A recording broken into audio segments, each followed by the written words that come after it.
2023 is all but wrapping up, I am back yet again ranking my 10 favorite and 10 least favorite horror movies from the year that was. If you're one of my half-glass empty viewers who prefer to listen to me shit on bad movies rather than praise good ones, you'll have to be a little bit more patient, as this year I'll be starting with my 10 favorites. Speaking of negativity, personally I thought 2023 as a whole was a fairly underwhelming year for horror. I'm definitely not saying the year was a total bust. There was still a number of hidden gems that completely surprised me, and a number of highly acclaimed horror films that I loved just as much as the rest of you, though in totality, I thought 2022 had a much stronger crop of movies. As a refresher, my top 10 from last year was Mad God, The Innocents, Piggy, Terrifier 2, Hatching, Men, Nope, Pearl, X, and at number 1, Barbarian. In my opinion, when you compare the best from 2022 with the movies I'm about to run through, the difference feels night and day. Before I do start revealing my top 10 favorite horror movies from this year, first here are the honorable mentions that didn't quite make it into the list. It Lives Inside, Influencer, The Blackening, Swallowed, Suitable Flesh, No One Will Save You, Megan, and Saw X. Alright, starting my list at number 10 is Sarah the Bone Woman. This film felt like it was tailor-made to upset me specifically. Not due to its themes centered around femininity and motherhood, I likely was not the target demographic in that regard, but rather due to all the shots of bones being broken.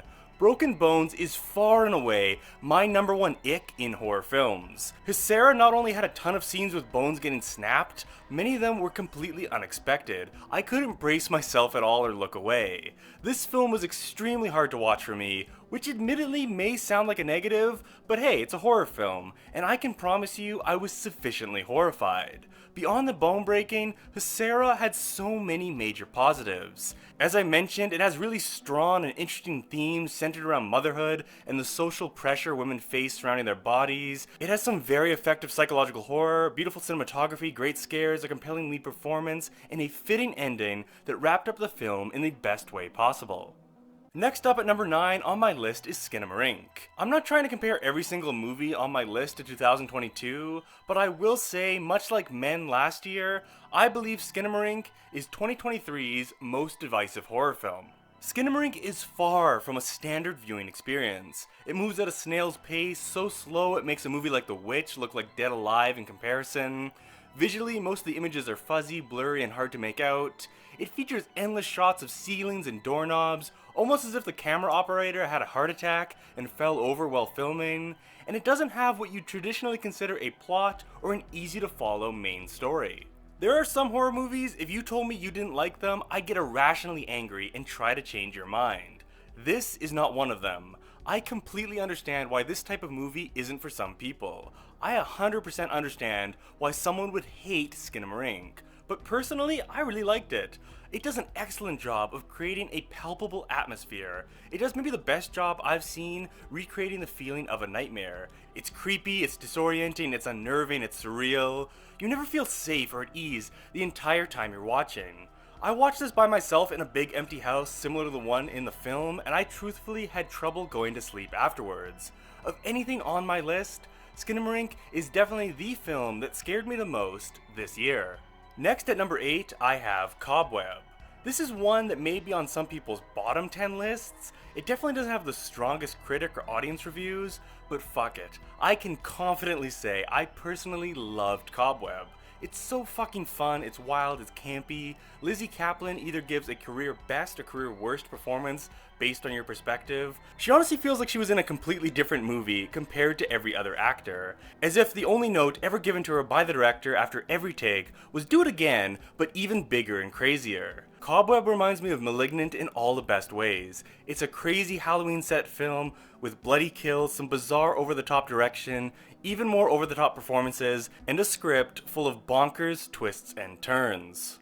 At number 7 on my list is Scream 6. Right now, admittedly, isn't the best time to say this, but Scream is without a doubt my favorite horror franchise. I'll admit my own bias here. They could release a Scream film shot on a flip phone with puppets for actors, and I'd still at minimum rate it a 6 out of 10.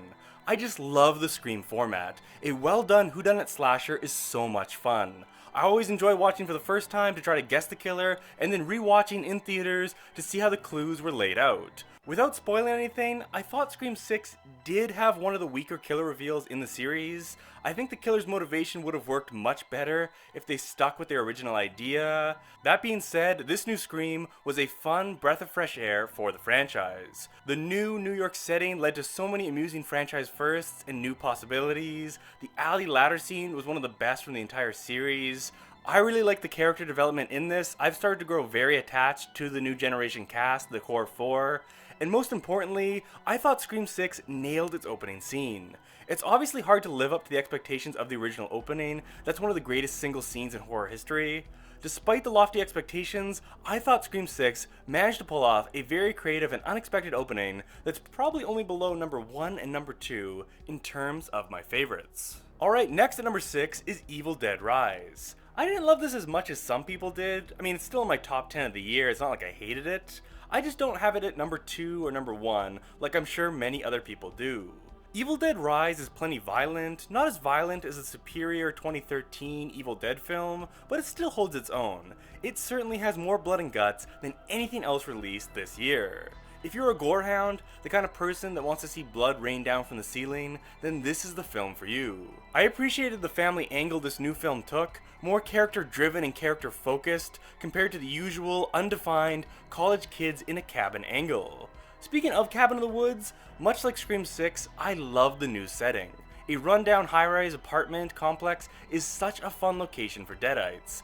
As well, Alyssa Sutherland was incredible as the mother. She dominated every scene she was in, and created a character that will certainly be remembered as one of the standout horror icons from the 2020s. Getting into my top 5, at number 5 is When Evil Lurks. The number one thing I liked about When Evil Lurks is its world building. In 2023, it's hard to deliver a story world that feels fresh and new, and yet somehow When Evil Lurks was able to deliver exactly that. A universe where demonic possessions are so common that the towns and police force already have set rules and protocols in place is very clever. It's an idea I've never seen before. It's the kind of idea I'd love to see explored and expanded upon over multiple sequels. This fresh premise really breathed new life into what can be a very tired possession subgenre. Another major strength of When Evil Lurks is the fact that it pulls no punches. I read early reviews prior to watching where people claimed they audibly gasped out loud multiple times. When I read that, I thought that was just another hyperbole, some horror review cliche to try to sell the film. And then, lo and behold, I watched When Evil Lurks myself, and I audibly gasped out loud multiple times. This is a film that goes for it, makes no apologies, it holds nothing back. I'm not usually one to clamor for sequels after effective original stories, but again, I definitely would love to see more come from this world in the future. Next up, at number 4, I have Sick. Sick is the kind of film that makes me feel like there's someone out there reading my mind and who wanted to make a horror film just for me. A new original slasher written by screenwriter Kevin Williamson that has an intimidating killer, awesome and creative deaths, tense, drawn-out chase sequences, an isolated setting, a smart and resourceful protagonist, and a fresh and unique killer motive. I mean, what else could you even want in a horror movie? It's no secret slashers are my favorite subgenre, and sadly, great, modern, original slashers are few and far between. For every Christie in your next, we get 100 shit, straight-to-Tubi abominations. Honestly, it might be a couple years before we get a new slasher this good, so while it is here, I'm going to appreciate Sick and sing its praises. To the shock of absolutely no one after everything I just said, at number 3, I have Thanksgiving. Thanksgiving is the film on this list I've seen the most recently. I saw it 3 times in theaters. In fact, I just got out of a screening 30 minutes before recording this. And every single time I've watched Thanksgiving, I've had an absolute fucking blast. The kills are incredibly violent, everything you'd expect from an Eli Roth slasher. It's loaded with references to horror movies like My Bloody Valentine, Halloween, and Hostel. It's clearly influenced by iconic films from the genre, like The Prowler, The Town That Dreaded Sundown, and Prom Night. Thanksgiving is equally brutal and hilarious, perfectly balancing on that line, never going too far in either direction, feeling too self-serious, or turning the whole affair into a total joke. Thanksgiving was everything I want in a new horror movie, and there was no one on the planet more excited to see the sequel than me. My runner-up for the year is Infinity Pool. Brandon Cronenberg is one of the most exciting names in horror working today, and with Infinity Pool, he delivered in a major way yet again. Moving out in front of the camera, Mia Goth has the best female performance in a horror film for the second year running. She is quickly creating one of the most impressive resumes for any actor within the genre. And I specifically said female performance because Alexander Skarsgård is fucking phenomenal in this film. It's rare for anyone to go toe-to-toe opposite of Goth, but here Skarsgård delivers arguably the best performance of his career. Infinity Pool is the kind of film you want to rewatch over and over again to catch the small details. Personally, I've already seen it 3 times this year, and each time I learned something new. No spoilers, but when I rewatched the airport scene from a different perspective, it completely changed my interpretation of the film. And I love a movie like that. Something you not only want to talk about in the lobby, afterwards with whoever you went with, but something you desperately need to discuss and further understand. If you asked me back in January, I certainly would have said Infinity Pool was a very safe bet to be the most unique and creative horror film I saw in 2023. However, now that title belongs to the #1 movie on my list. At number 1, and my favorite horror film from 2023, Talk to Me. If I were to describe this movie in one word, it would be original.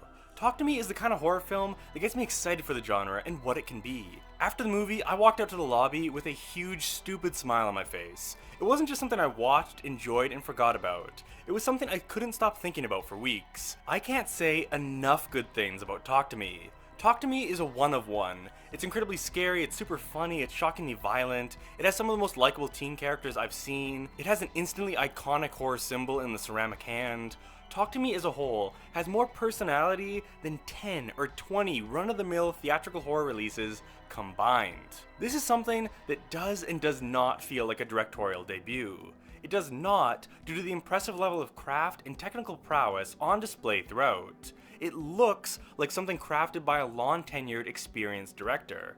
But at the same time, the ideas presented are so fresh, so specific, and so inventive, it's clear Talk to Me is something that could only have been executed by its 2 directors. The unique voice is so clear throughout, no one else could have made this same film. After such a strong and surprising debut, I eagerly await to see what this duo creates next in the years to come.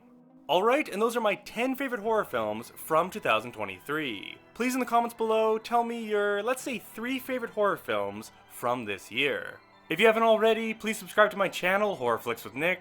Once a week, I post early horror reviews, horror lists, commentaries, deep dives, and 2-minute recommendations for underrated horror movies you can stream on Netflix, Prime, and Shudder. Thanks for watching my list of my 10 favorite horror films from 2023. I'll see you all back next week when I'll be sharing my list of the 10 worst horror films I saw in 2023.